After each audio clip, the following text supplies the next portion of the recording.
내년 24년부터 또 분리배출 기준이 변경된다고 합니다. 환경부에서 발표한 내용인데요. 이렇게 변경되는 내용 또한 숙지하지 못한다면 억울하게 과태료를 무실 수도 있습니다.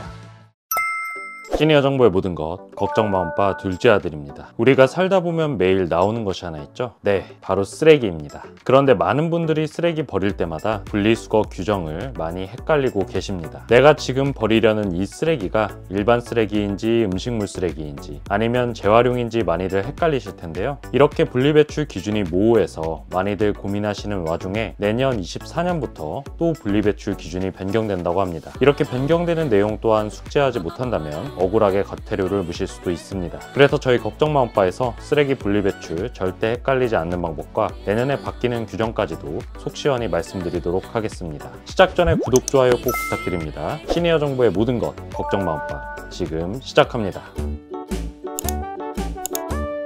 먼저 2024년에 바뀌는 분리수거 규정에 대해서 설명을 드리겠습니다. 환경부에서 발표한 내용인데요. 2024년부터 생수, 음료, 식품을 담았던 용기만 재활용 표시에 투명 페트로 명시된다고 합니다. 현재는 세제나 샴푸와 같이 화학 제품을 담은 페트병도 생수병과 동일하게 투명 페트로 표시하고 있습니다. 제품에 찍힌 분리배출 표시 도안이 무색 페트로 동일하기 때문에 사실상 동일하게 취급해서 버리시는 분들이 많으셨을 겁니다. 하지만 2024년부터는 투명 페트로 표기가 되기 때문에 이제 무색 투명한 생수, 음료병 등은 일반 플라스틱 페트와 구분해서 버리셔야 합니다. 구강 세정제나 손 세정제, 세제, 샴푸, 워셔액 등 식용이 아닌 화학 제품을 담은 병을 투명 페트병으로 함께 배출하는 경우 선별장에서 걸러내져 재활용되지 않는 경우가 대부분입니다. 따라서 환경부 고시 개정안에 따르면 2024년 1월부터 생수, 음료, 식품을 담은 용기만 투명 페트 분리배출 대상으로 제한된다고 하니 이 점 꼭 주의해 주셔야 합니다. 헷갈리신다면 먹을 수 있는 것들이 담겨져 있던 페트병들은 투명 페트, 먹지 못하는 것들을 담았던 용기들은 플라스틱 재활용이라고 기억해 주시면 되겠습니다.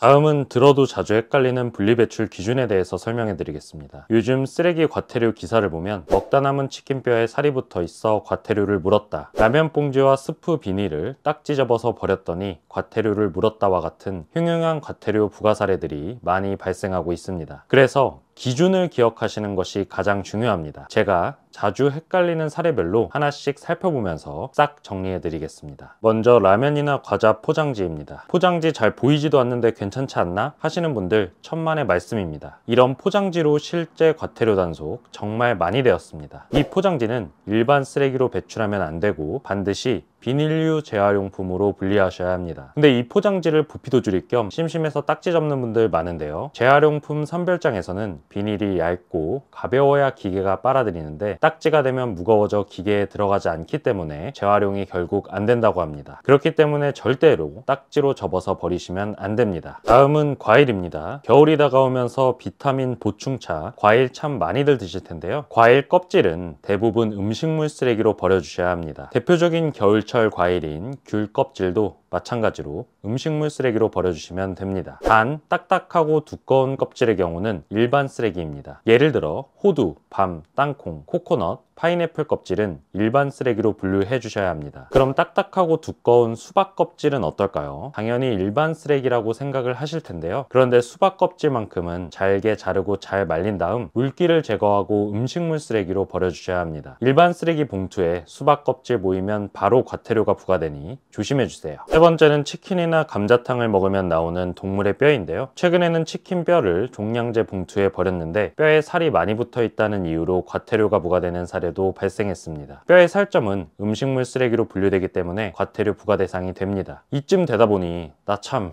일일이 어떻게 다 기억하느냐 하시는 분들 많으실 것 같은데 일단 기준을 지금 공개해 드리겠습니다. 바로 동물들이 먹을 수 있느냐입니다. 현재까지는 동물이 먹을 수 있는 것을 생각해 보는 것이 현실적으로 가장 정확한 기준이라고 볼 수 있습니다. 동물이 먹을 수 있으면 음식물 쓰레기, 먹을 수 없다면 일반 쓰레기로 버리시면 됩니다. 이 밖에도 잘 헷갈리시는 부분들에 대해서 같이 한번 살펴볼게요. 과일의 씨와 채소의 뿌리는 어떨까요? 동물 기준으로 한번 생각해 보세요. 네, 맞습니다. 동물들도 씨나 뿌리를 먹지는 않죠. 그렇기 때문에 일반 쓰레기로 분리하시는 게 맞습니다. 소라, 전복, 조개와 같은 어패류의 껍데기나 가재 껍데기, 생선 뼈는 어떨까요? 네, 동물도 먹지 않겠죠? 역시 일반 쓰레기로 분류하셔야 합니다. 계란이나 메추리알 같은 달걀 껍질 등도 마찬가지로 모두 일반 쓰레기입니다. 그러다 보니 흔히 착각하시는 게 고추장, 된장은 먹는 거니까 음식물 쓰레기 아니야? 라고 생각하실 텐데요. 고추장, 된장의 나트륨 영도가 높기 때문에 동물이 먹기에는 적합하지 않습니다. 그래서 고추장, 된장은 일반 쓰레기로 버려주셔야 합니다.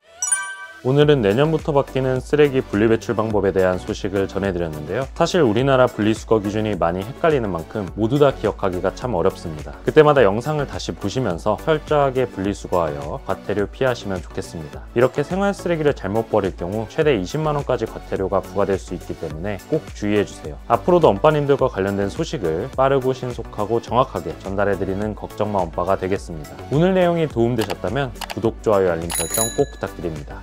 감사합니다.